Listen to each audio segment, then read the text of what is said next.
ഇന്ന് India vision പോലുള്ള news channel വന്നപ്പോൾ വളരെ രസകരമായ രീതിയിലാണ് വാർത്ത വായിക്കുന്നത്. നികേഷ് കുമാറിനെ പോലെ പ്രഗത്ഭനായ വാർത്ത വായനക്കാരുടെ സ്റ്റൈല് കേൾക്കുവാനും കാണുവാനും ഒക്കെ ഭയങ്കര രസമാണ്. നടക്കുന്ന സംഭവങ്ങൾ അപ്പോൾ തന്നെ നമുക്ക് കാണാൻ സാധിക്കും. ഇന്ന് നമ്മുടെ നാട്ടിൽ ഏറ്റവും കൂടുതൽ നമ്മൾ അലട്ടിക്കൊണ്ടിരിക്കുന്ന പ്രശ്നം മുല്ലപ്പെരിയാർ ഡാമിനെ കുറിച്ചുള്ളതാണ്. ഒരു ന്യൂസ് അവർ നമുക്കിവിടെ ആരംഭിക്കുകയാണ്. ഈ ന്യൂസ് അവറിലേക്ക് നമുക്കൊന്ന് കടന്നില്ലാം. ഇതിൽ നമ്മുടെ രാഷ്ട്രീയ നായകന്മാരും കടന്നു വരുന്ന ഇന്ത്യ വിഷന്റെ ഒരു ന്യൂസ് അവർ.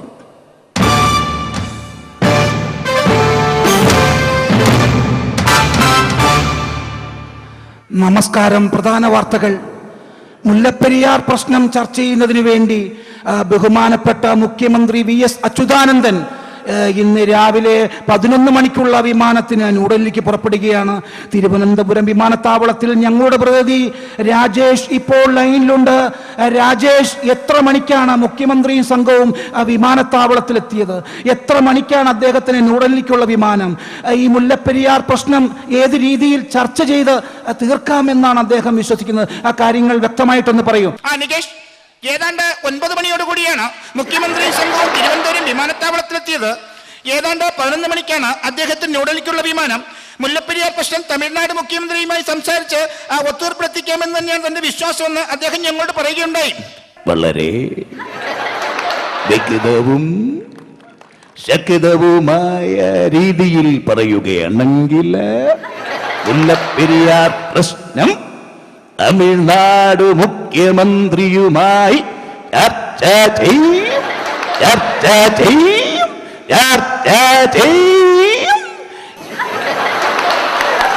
എന്തായാലും മടങ്ങി വരാം.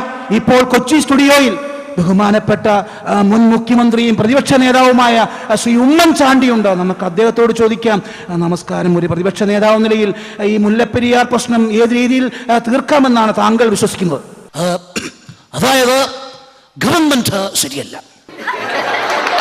ഞങ്ങളുടെ ഗവൺമെന്റ് ഭരിച്ചുകൊണ്ടിരുന്ന സമയത്ത് മുല്ലപ്പെരിയാർ പോയിട്ട് കണക്കിലെ 6 നക്ഷത്രത്തെ കുറിച്ച് പോലും സംസാരിക്കാൻ ഇവിടെ ആരും തയ്യാറായിട്ടില്ല. അപ്പൊ ഗവൺമെന്റ് മാറിയെങ്കിൽ മാത്രമേ എന്തെങ്കിലും ഒന്ന് ചെയ്യാൻ സാധിക്കുമെന്ന് എനിക്ക് പറയുവാനുള്ളൂ. Thank you sir. താങ്കൾ ഇത്രയും നേരം സംസാരിക്കാൻ സാധിച്ചതിൽ ദുഃഖമുണ്ട്. വീണ്ടും മടങ്ങി വരാം. ഇപ്പോൾ തിരുവനന്തപുരം സ്റ്റുഡിയോയിൽ ബഹുമാനപ്പെട്ട ലീഡർ ശ്രീ കെ കരുണാകരനുണ്ട്. നമുക്ക് അദ്ദേഹത്തോട് ചോദിക്കാം. നമസ്കാരം ലീഡർ. ഈ മുല്ലപ്പെരിയാർ പ്രശ്നം ഏത് രീതിയിൽ ചർച്ച ചെയ്ത് തീർക്കാമെന്നാണ് താങ്കൾ വിശ്വസിക്കുന്നത്? മുല്ലപ്പെരിയാർ പ്രശ്നം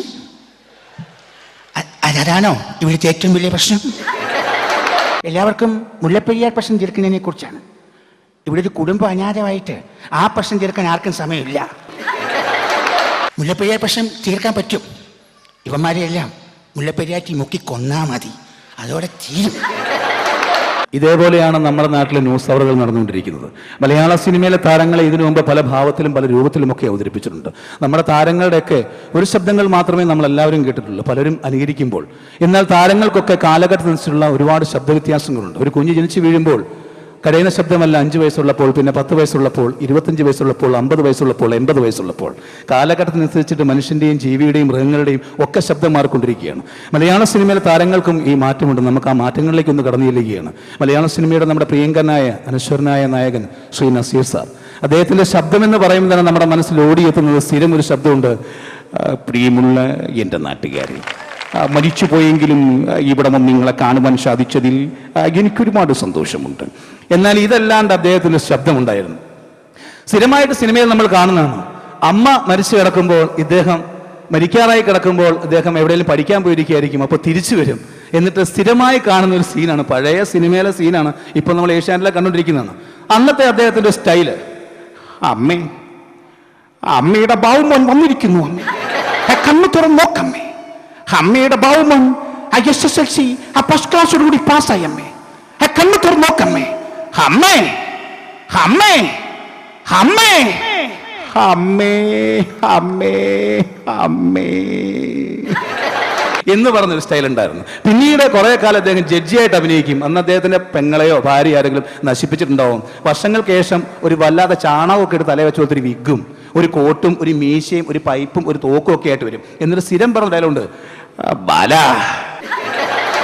ഷെടാ മാനമര്യാദയ്ക്ക് ജീവിച്ച എന്റെ പെങ്ങളെ ബലാത്സംഗം ചെയ്ത് നശിപ്പിച്ചിട്ട് ഇവിടെ വന്നിക്കാൻ നിനക്കെങ്ങനെ ധൈര്യം വന്നു? ബാല, ദൈവം നിന്നോട് പുറത്താലും ഞാൻ നിന്നോട് പുറക്കില്ല. പിന്നെ ഒരു 4 മലക്കുത്തമ്മരിലും ഇടിയുമാണ് നമ്മൾ കാണുന്നത്. ഇതേപോലെ തന്നെയാണ് നമ്മുടെ നടൻ ജനാർദ്ദൻ ചേട്ടൻ. ജനാർദ്ദൻ ചേട്ടൻ എന്ന് പറയുമ്പോൾ നമ്മുടെ മനസ്സിൽ ഇപ്പൊ കിടക്കുന്ന ഒരു ശബ്ദമുണ്ട്. ഓ, പിടികിട്ടി പിടികിട്ടി, നീ തങ്കപ്പനല്ലടാ പൊന്നപ്പൻ പൊന്നപ്പൻ. എടാ മറക്കരുതേ, നീ ഒറ്റയൊരുത്തനായി ഇവിടെ കിടന്ന് ന്യൂസ് മുഴുവൻ അപ്പുറത്ത് കൊണ്ട് കൊടുക്കുന്നത്. ഓ പിന്നെ. എന്നാൽ ഇതല്ലാതെ വർഷങ്ങൾക്ക് മുമ്പ് അദ്ദേഹം വില്ലനായിട്ട് അഭിനയിക്കുമ്പോൾ അദ്ദേഹത്തിന്റെ ശബ്ദത്തിന് വേറൊരു ടോണായിരുന്നു. അന്ന് ജോസ് പ്രകാശ് ആയിരിക്കും മെയിൻ വില്ലൻ. ഏതെങ്കിലും ഒരു വാളിൽ കുറെ മുത്തൊക്കെ പതിപ്പിച്ച് അദ്ദേഹം പറയും, ഹലോ മിസ്റ്റർ രാമു, ഈ രത്നവാൾ ഇന്നത്തെ കപ്പലിൽ സിംഗപ്പൂരിലേക്ക് പോവുകയാണ്. സ്ഥിരമായിട്ട് സിംഗപ്പൂരിലാണ് ലോകത്ത് വേറൊരു സ്ഥലമില്ല രത്നവാൾ അയക്കാൻ പറ്റിയത്. അപ്പൊ അദ്ദേഹത്തിന്റെ കൂടെ നിൽക്കുന്ന ജനാർദ്ദൻ ചേട്ടനായിരിക്കും ആരെങ്കിലും കൊല്ലാൻ പറ്റുന്നുണ്ടാവും. അന്ന് അദ്ദേഹം വളരെ സീരിയസ് ആയിട്ട് വന്ന് പറയും, മിസ്റ്റർ തോമസ്, ഇനി ഒന്നും നോക്കേണ്ട കാര്യമില്ല, അവനെ കൊന്നുകളയുക. ലക്ഷക്കണക്കിന് രൂപയുടെ ബിസിനസ്സാണ് അവൻ മൂലം നമുക്ക് നശിച്ചിരിക്കുന്നത്. നാളെ നേരം വെളുക്കുമ്പോൾ അവന്റെ കഴുത്തിൽ തലയുണ്ടാവാൻ പാടില്ല. അപ്പോ എല്ലാം പറഞ്ഞതുപോലെ ഓർമ്മയിരിക്കട്ടെ എന്ന് പറഞ്ഞ സ്റ്റൈൽ ഉണ്ടായിരുന്നു. ഇതേപോലെ തന്നെ മലയാള സിനിമയിലെ പല താരങ്ങൾക്കും പല വേഷങ്ങളും അഭിനയിച്ചാൽ കൊള്ളാം എന്നൊരാഗ്രഹമുണ്ട്. മോഹൻലാലിന്റെ സൂപ്പർ ഡ്യൂപ്പർ ഹിറ്റായ ഒരു ചിത്രമാണ് രാവണപ്രഭു. അതിൽ മംഗലശ്ശേരി കാർത്തികേയൻ എന്ന് പറയുന്ന ഗംഭീരമായ ഒരു കഥാപാത്രത്തെ അദ്ദേഹം അവതരിപ്പിച്ചു. അതിൽ ഗംഭീരമായ ഒരു സീനും ഒരു ഡയലോഗുമുണ്ട്. സിദ്ദിഖും മോഹൻലാലും ചേർന്നുള്ള ഒരു സീനാണ്. അതിൽ ലാലേട്ടൻ പറയുന്നുണ്ട്, എന്റെ ശബ്ദം മോഹൻലാലിന്റെ അത്ര കറക്റ്റ് അല്ല, എങ്കിലും ഡയലോഗ് ഓർക്കാൻ വേണ്ടി ഞാനൊന്ന് പറയുകയാണ്. ബോക്സിംഗ് ഞാൻ പഠിച്ചിട്ടില്ല, കരാട്ടെ അതും ഞാൻ പഠിച്ചിട്ടില്ല, കളരിപ്പയറ്റ് അത് പഠിക്കണം എന്ന് ഭയങ്കര ആഗ്രഹമായിരുന്നു, പക്ഷെ ടൈം കിട്ടിയില്ല. പിന്നെ അറിയാവുന്ന നല്ല നാടൻ തല്ലാണ്, അതൊരു കോമ്പറ്റീഷൻ ഐറ്റം അല്ലാത്തതുകൊണ്ട് ഗപ്പൊന്നും കിട്ടിയിട്ടില്ല. പിന്നെ ഞാൻ ഇടിച്ച് കുറച്ചു പേരുടെ പല്ല് തെറിപ്പിച്ചിട്ടുണ്ട്, അതൊക്കെ വീട്ടൊരു ഹോർലിക്സ് കുപ്പിയിൽ ഇട്ട് വെച്ചിരിക്കുക, ഏതാണ്ട് ഇത്രയും വരും കുപ്പി.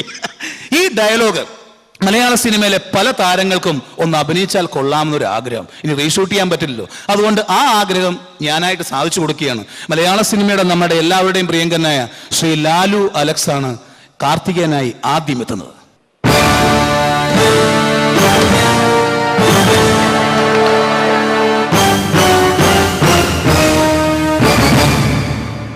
ഹലോ, വളരെ പേഴ്സണലായിട്ട് പറയുക, ബാസ്കിംഗ് ഞാൻ പഠിച്ചിട്ടില്ല, കരാട്ടെ അതും ഞാൻ പഠിച്ചിട്ടില്ല, പിന്നെ കളരിപ്പയറ്റ് അത് പഠിക്കണമെന്ന് ഭയങ്കര ആഗ്രഹമായിരുന്നു, പക്ഷെ സമയം കിട്ടിയില്ല.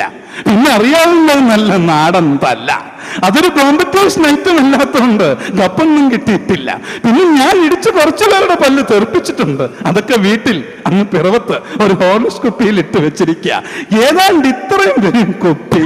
പിന്നെ വർത്തമാനം നമ്മുടെ മാമുക്കോയയ്ക്കും ഒരാഗ്രഹം ഉണ്ടാവില്ല ഈ വേഷം ചെയ്താൽ കൊള്ളാവുന്നു. അദ്ദേഹത്തിന്റെ ഒരു ആഗ്രഹം നമ്മൾ സാധിച്ചു കൊടുക്കണം. കാർത്തികനായി മാമുക്കോയാണെങ്കിലോ?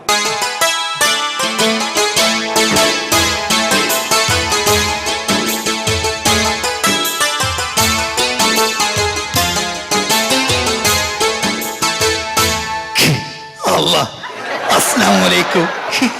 ബോക്സിങ് അത് നമ്മൾ പഠിച്ചിട്ടില്ല, കരാട്ടെ അതെന്താന്ന് പോലും അറിഞ്ഞൂടാ, ആകെ അറിയാവുന്ന പൊറോട്ട അടിക്കാൻ മാത്രമാണ്.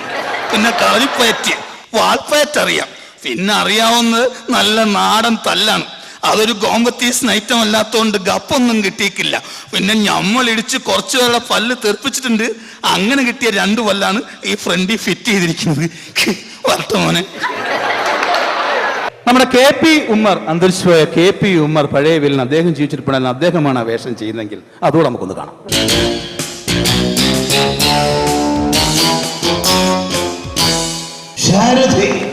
ബോക്സിംഗ് ഞാൻ പഠിച്ചു,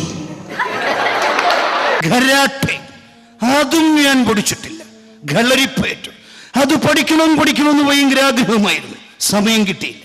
ആകെ അറിയാവുന്നത് നല്ല നാടൻ ബലാത്സംഗമാണ്, അതൊരു കോമ്പറ്റീഷൻ ഐറ്റം അല്ലാത്തത് കൊണ്ട് ഗപ്പൊന്നും കിട്ടിയിട്ടില്ല.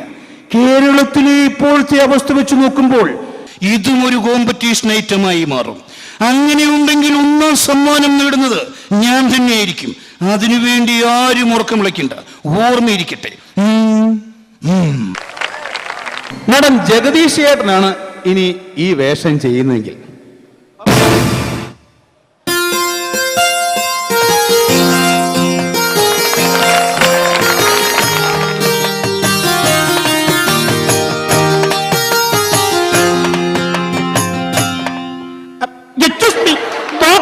ഞാൻ പഠിച്ചിട്ടില്ല. കരാട്ടെ അത് ഞാൻ പഠിച്ചിട്ടില്ല. കളരിപ്പയറ്റ് അത് പഠിക്കുന്ന ഭയങ്കര ആഗ്രഹമായിരുന്നു, പക്ഷെ സമയം കിട്ടിയില്ല. പിന്നെ ആകെ അറിയാവുന്നത് ഈ പെൺകുട്ടികളുടെ പുറകെ നടന്നുള്ള നല്ല നാടൻ ഗച്ചുസ്മിയാണ്. അതൊരു കോമ്പറ്റീഷൻ ഐറ്റം അല്ലാത്തതുകൊണ്ട് ഗപ്പൊന്നും കിട്ടിയിട്ടില്ല. പെൺകുട്ടികളുടെ കയ്യിൽ നിന്ന് മറ്റേ പലതും കിട്ടിയിട്ടുണ്ട്.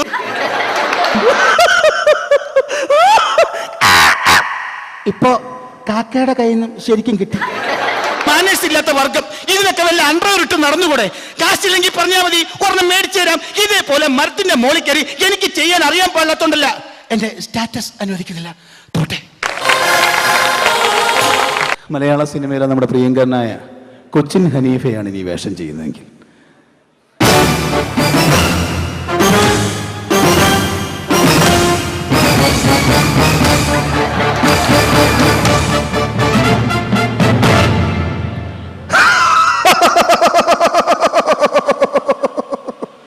ബോക്സിംഗ് അത് ഞാൻ പഠിച്ചിട്ടില്ല. കരാട്ടെ അതും ഞാൻ പഠിച്ചിട്ടില്ല. കളറിപ്പയറ്റ് അത് ഞാൻ പഠിച്ചിട്ടേ. ആകെ അറിയാവുന്നത് നല്ല നാടൻ തല്ലുകൊള്ളലാണ്. അതൊരു കോമ്പറ്റീഷൻ ഐറ്റം അല്ലാത്തോണ്ട് ഗപ്പൊന്നും കിട്ടിയിട്ടില്ല.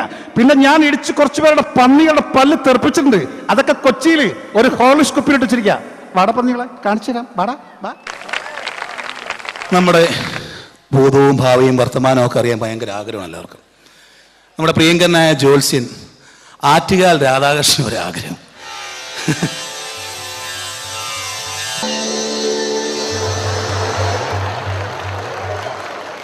നമസ്കാരം.